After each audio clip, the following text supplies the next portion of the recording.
tous, nous sommes sur le stand de Samsung où la marque coréenne vient de dévoiler son Galaxy S5, on attendait évidemment de pied ferme.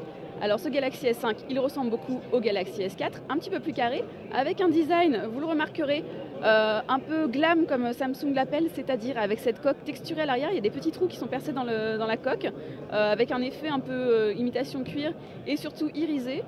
Les adeptes de la discrétion apprécieront certainement. On a du bleu comme ça, un petit peu brillant, du doré, du rose pâle.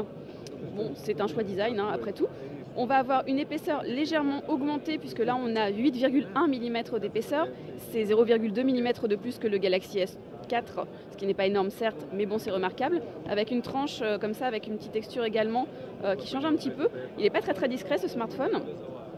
À l'avant, on a ce fameux lecteur d'empreintes digitales qui est bien situé sur le bouton Home qui donc reste sur ce smartphone. On a toujours les boutons de navigation sur les côtés. On a donc le bouton de verrouillage qui est juste ici, le volume qui est passé de l'autre côté. En bas, on va avoir de l'USB 3.0 qui a été ajouté. Donc on l'avait uniquement sur le Galaxy Note 3 depuis le mois de septembre dernier. Donc il fait son apparition sur ce smartphone qui devrait donc avoir des débits de sortie assez intéressants. Sinon, à l'intérieur, on va avoir un Snapdragon 801. Alors on vous a fait un petit benchmark pour vous montrer. Je ne sais pas si c'est la version finale, mais en tout cas on a de bons scores. On a 35 000 ici, ce qui est plutôt pas mal pour ce processeur. Pour rappel, on avait un Snapdragon 600 sur le Galaxy S4. On va avoir 2 Go de RAM également, un écran Full HD et pas 2K comme on pouvait l'attendre en façade. On a 5,1 pouces, c'est un tout petit peu plus que le Galaxy S4 également. Le format n'a pas tellement changé d'ailleurs, hein. On a un peu rogné en bas, en haut, sur les côtés. Ça permet de conserver un format qui tient pas mal en main. On va avoir également un capteur photo qui a été amélioré. Ici on a du 16 mégapixels. Alors ici, Samsung insiste sur la vitesse de l'autofocus. C'est vrai qu'il est plutôt rapide. Si je vous fais une petite démo, hop, ça va assez vite. Et on a une fonction qui est assez sympathique.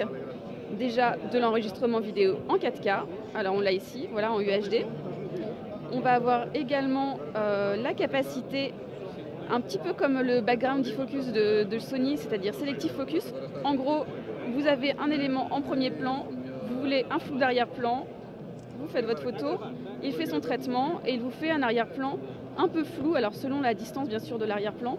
Là mon exemple va être absolument moche, mais c'est pas grave, on a testé un petit peu avant, ça fonctionne plutôt bien. Après effectivement on va pas pouvoir régler l'intensité du flou, ce qui est pourtant le cas chez Sony qui lui permet de régler a posteriori le flou obtenu. Pour le reste on a un smartphone assez classique, j'ai envie de dire. Il est compatible avec la montre Galaxy, justement plus Galaxy, les Gear. Aussi le bracelet Gear Fit, donc il peut être managé depuis le smartphone. On a un mode enfant, je vous le montre au passage, hop, qui est juste ici. Et pour en sortir, je ne sais plus comment on fait. Je prends la petite porte, hop, voilà. On va voir ces fonctionnalités qui ont été ajoutées. On a un hardware assez complet, on espère que le tarif ne sera pas trop élevé, généralement on est dans les 650 € chez Samsung. Là aucun prix n'a été annoncé, a priori ça veut dire qu'on aura le prix espéré les années précédentes. Par contre on l'attend à la mi-avril, donc on a un tout petit peu de temps pour voir arriver la concurrence, c'est-à-dire notamment le prochain HTC One, probablement 2, le nouvel HTC One, ou le Sony Xperia Z2, qui sera son principal concurrent également, puisqu'il fait également de la 4K et a à peu près les mêmes caractéristiques techniques. Voilà pour le Galaxy S5, tout juste présenté par Samsung.